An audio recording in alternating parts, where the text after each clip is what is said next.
एक प्रिय भाई पूछे हैं, सन्यास क्या है? सन्यास का अर्थ क्या होता है? सन्यास का मतलब क्या होता है? सन्यास का मतलब यही है कि संसार से उब जाना। संसार में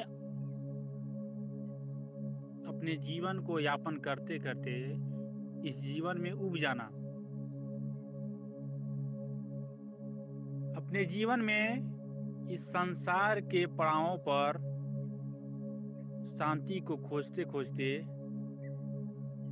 संसार में उब जाना ही सन्यास है। संसार से उब जाना ही सन्यास है। और जन्म मृत्यु से मुक्त हो जाना पूर्ण रूप से सन्यास है। जब तक ये समझ नहीं आएगा कि संसार में जो लोभ माया धन है, इनसे शांति नहीं मिलेगा, तब तक आप सन्यास नहीं हो सकते हैं। क्योंकि ये मन का खेल है, शांति खोजना। कहीं पत्नी के पीछे, कहीं धन के पीछे, कहीं पुत्र के पीछे शांति खोजता है मन। मन को चाहिए आनंद, मन को चाहिए गहन शांति। वो इसलिए संसार में शांति खोजता है। लेकिन जैसे उसको ये अनुभव होता है कि संसार में केवल पीड़ा के अलावा और कुछ नहीं है, उसी क्षण वो सन्यास ले लेता है। सन्यास का मतलब ये नहीं कि घर द्वार छोड़ देना, अपने में लौट जाना, अपने में उतर जाना, मन के तरंगों को मार देना, वही सन्यास होता है। संसार को परखते परखते सन्यास को ले लेना, सन्यास में उतर जाना, यानी होश पूर्वक अपने भीतर लौट जाना, ही सन्यास है। जब तक मन नहीं उबेगा तब तक आप किसी भी दिशा से आपका जुड़ाव टूटेगा नहीं।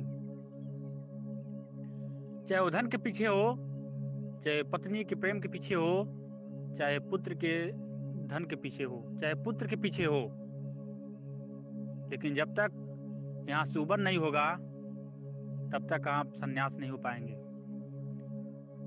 अगर आपको लग रहा है कि नहीं, हमें धन में ही शांति मिलेगा, तो जब तक आप धन को परख नहीं कर पाएंगे तब तक धन को नहीं अपनी इच्छाओं से पूरा कर पाएंगे। और वो भी जब इच्छाओं से पूरा हो जाएगा तो आपको भी वहां लगेगा नहीं, यहाँ पर भी नहीं शांति है। जब पूरे संसार में विचलन कर लेने के बाद यह महसूस होता है कि अब इस संसार में कुछ है नहीं, केवल पीड़ा के अलावा और कुछ नहीं है, तो उसी समय वो सन्यास ले लेता है। एक भाव से सन्यास लेता है। एक जब उसका विचार घनीभूत हो जाती है तो भाव में आ जाता है, वो भाव पूर्वक हो जाता है कि अभी संसार में कुछ है नहीं, केवल पीड़ा के अलावा। उसी समय वो सन्यास ले लेता है। उसी समय वो अपने में लौट आता है, उसी समय वो अपने में उतर आता है, और उसी समय वो स्वयं के बोध के लिए अपनी यात्रा पर चल देता है। अपने गंतव्य तक चलने के लिए यात्रा तैयार हो जाता है। सन्यास का मतलब यही है,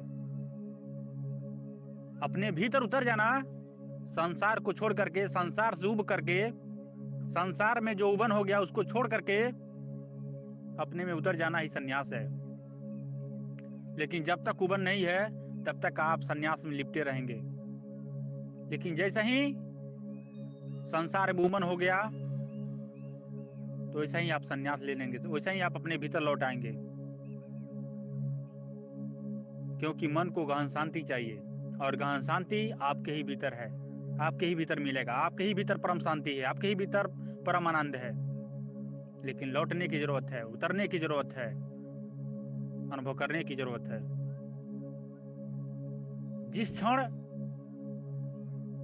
आपको सन्यास ले लेंगे, संसार से उबन हो जाएगा, संसार को आप समझ लेंगे, वैसे ही आप अपने भीतर लौट आएंगे। लेकिन जो भाई विवेकी होते हैं उनको ये बात जल्दी समझ में आता है कि संसार में कुछ है नहीं, केवल दुख के अलावा। वो विवेकी भाई होते हैं जो अपने पूर्वजों से तुलना कर लेते हैं कि हमारे पिताजी भी यही काम किए थे जो हम कर रहे हैं, जो हम करने जा रहे हैं। हमारे बाबा भी यही काम किए जो हम करने जा रहे हैं, जो हम कर रहे हैं, लेकिन वो भी उनको भी साथ मृत्यु का घटना घटी, मृत्यु की अवस्था घटी।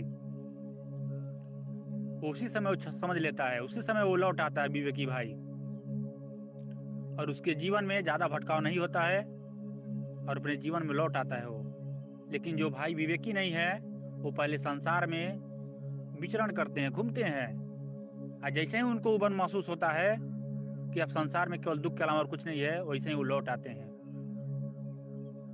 अंतर यही होता है कि थोड़ा देरी से वो लौटते हैं, लेकिन हर चीज परख करके लौटते हैं। विवेकी भाई एक विवेक कर लेता है तो लौट आता है कि संसार में केवल पीड़ा के अलावा कुछ नहीं है। विवेक करने की जरूरत है, लौटने की जरूरत है, अपने भीतर उतरने की जरूरत है। जिस दिन आप अपने भीतर उतर गए,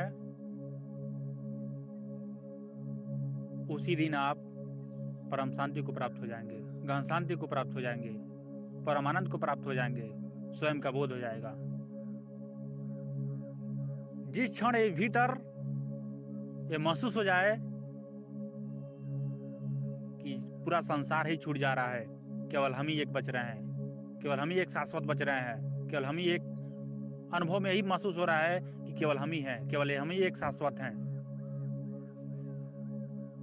जब मृत्यु का बोध होता है तो उस समय भी ये घटना घटती है, ये अनुभव होता है, ये शरीर भी छूट रही है, ये शरीर भी छूट जाएगा। ये शरीर कैसे छूटेगा उसका भी अनुभव होता है। होशपूर्वक अपने शरीर को कैसे छोड़ा जाएगा इसका भी अनुभव होता है। भय ही मृत्यु है, मृत्यु ही पड़ाव है। ये मृत्यु का जब बोध होता है तो ये अनुभव होता है। जब तक व्यक्ति अपने भीतर लौटेगा नहीं तब तक वो संन्यास नहीं हो पाएगा। जैसे एक व्यक्ति अपना पूरा जीवन जीता है और जीते जीते उसको लगता है जब अंत में कि अब संसार में कुछ है नहीं, केवल पीड़ा के अलावा कुछ है नहीं, तो अंत में साधु बन जाता है, किन्हीं के वहां जाकर नाम दान ले लेता है, कंठी माला पहन लेता है। यह संकेत है, ये संसार के व्यक्ति लोग संकेत दे रहे हैं कि तुम भी विवेक करो। देखो हमने अपने जीवन में संसार के प्रति जिया, लेकिन अंत में हमें संसार भी छोड़ना पड़ रहा है। वो लोग संकेत देते हैं कि अंत में भक्ति के प्रति वो लोग जा रहे हैं। जो अपने जीवन में विवेक कर लिया वो अपने जीवन में पहले ही वो भक्ति के प्रति चल लेता है, तो उसका जीवन पहले ही धन्य हो जाता है। हमें अपने भीतर उतरने की जरूरत है, हमें अपनी गहन शांति में उतरने की जरूरत है। जिस दिन उतर जाएंगे आपका जीवन धन्य हो जाएगा, आपका जीवन एक अनमोल हो जाएगा। ये मानव का शरीर बहुत सौभाग्य से मिला है। मानव का शरीर मुक्ति का द्वार है। अगर मिला है शरीर, इसको गंवाइए मत समय को। अपने भीतर उतर जाइए, स्वयं को बोध कर लीजिए, अपने के साथ साथ परमात्मा का भी बोध कर लीजिए, अपने के साथ साथ उस परम आनंद में उतर जाइए।